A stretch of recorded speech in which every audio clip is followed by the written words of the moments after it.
Yo, what up guys? Another day, another video. Tara, samahan nyo ako sa aming cramming vlog. Let's go! So, syempre, unahin natin dito yung gumagawa kanina at nagugunting nga sila dyan noong colored paper na kulay dilaw, mamen. Okay. Tapos dito nga, syempre, ninapit ko yung camera para mas makita ng mga tao na gustong manood ng aming cramming vlog.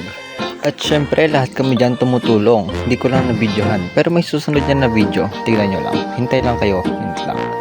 At dito nga, yan, nakikita nyo, yan yung pinakang base ng ating cramming project.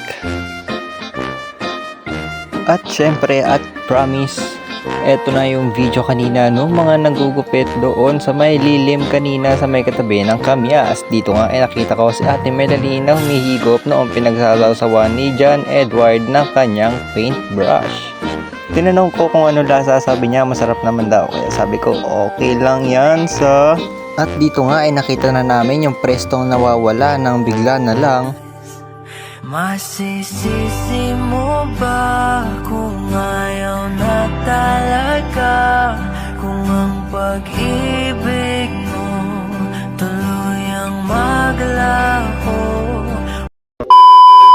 At dito nga ay kanya-kanyang sausaw ng kanilang mga kamay sa paglagay ng parts sa ating plant cell. At dito habang mapayapa akong nagduduyan sa may gilid ng puno ng kakao, may napansin akong... Wait lang, wala pa pala. Basta yan sila. At napansin ko si Edward na naglilinis na pala. At eto, yung nagbabatay sa may lamesa. Tapos bumalik tayo kay Edward kasi hindi ko alam kung sino ba. Talaga yung binibidyohan ko. Ano ba yan? At dito nga ay makikita nyo ang ating tropang si John Lloyd na naglalagay ng lugan sa ating plant cell. So dito talaga madaling-madali na kami dahil ang iba nga sa amin ay talaga nagugutom na at gusto nang kumain. Wait lang, may susunod pang clip. Wait lang. At eto nga pala ang ating kakainin ngayong pananghalian.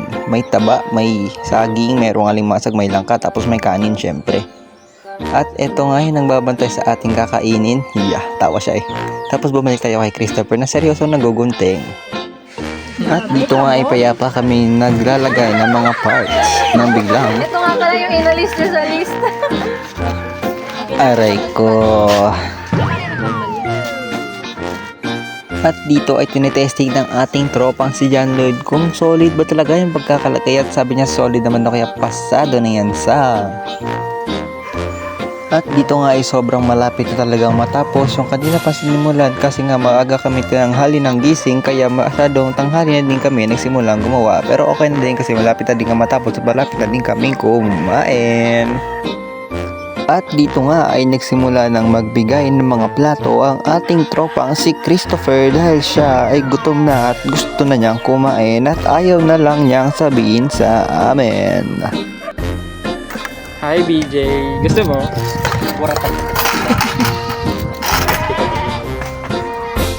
At dito nga makikita nyo silang kumakain kasi tapos na ako magkain at ako naman yung magbibideo. At doon nga pinlex ni Ate Melanie ang sipit ng alimasag sa wrap. Tapos pinlex naman niya yung kanyang lugad, aray mo. At nakatunog nga ako na tapos na yung project namin, kaya eto na pare. O diba?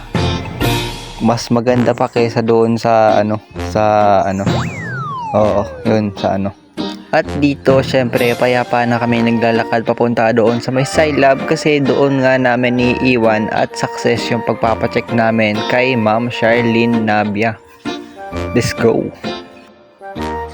At dito syempre eto na, malapit na yung Scilab pare. Okay, eto na men, iiwan na lang natin yung project na halos oras lang namin ginawa. So yan, doon tayo sa kabilang pinto dadaan para naman syempre may trail at gusto naming mahirapan. Wala kayong choice boys. At dito nga syempre pasok agad sa Scilab mga pare. Okay. At doon nakita nyo yung sulyap ng ano. Oo, yung ano. Yan. Tapos syempre nilagay natin kasi mas malaki yung sa atin kaya mas madaling manotice. Tapos ipapatong na natin dyan yung mismong plant cell. Okay. Lagapak. O, diba? Ganda oh. Mas maganda pa kaysa dun sa ano. Oo.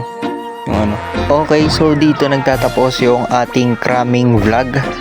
Sana nag-enjoy kayong ma-stress at nag-enjoy kayong gumawa ng group project kasi kami nasiha naman.